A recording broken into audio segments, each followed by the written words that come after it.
ignorant on top of ignorant. We coming back, baby, with these crochet braids. Oh, yes. This is going to be cute.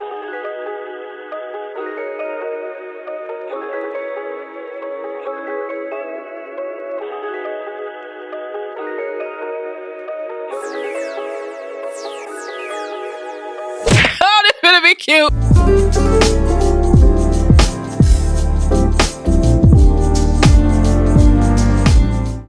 Hey, cousin, hey, it's your girl Mary Kay coming to you with a slay today. Hey. Coming to you with a slay today. Let the church say subscribe. Now, I know what you're thinking to yourself. Now, she looks very familiar. Yeah, remember how I told y'all I bulk filming. Sometimes I don't switch my outfits. This hair right here, I've been wanting to wear for a long time. I didn't blend in this side at all, honey. I just saw it out the corner of my eye. Ma'am, no ma'am. Okay, so let's talk about this. Y'all, these look really pretty. These right here, okay? And it says, the best design, the best you. DRQ butterfly locks. I have 18 inches, 6 packs. So there are 6 bundles in this one pack. Pre-loop distressed butterfly locks. Oh, the price is right. Baby! I like the distress. I like the very distressed look. I love that look. Sometimes you can get butterfly locks and they're slightly, it just depends on your style. So there are different levels of distress. These are super fluffy, super distressed, as in ignorant on top of ignorant. And I have to explain something to you guys. So this is one bundle. Look how fluffy these are. These are very soft and they are very light. Oh yes, this is gonna be cute. Oh, this is gonna be cute. Some people think it's a game and it's look at that. Look how cute that is. Look, it's fluffy, y'all. You'll see it, because clearly I'm about to get y'all to the demo. But I wanted to introduce this hair. We coming back, baby, with these crochet braids. Y'all, hit that subscribe button so you can join the family and join the fun. I'm just sitting up here thinking, this is going to be really cute. Let's go ahead and style this, y'all. Hold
me.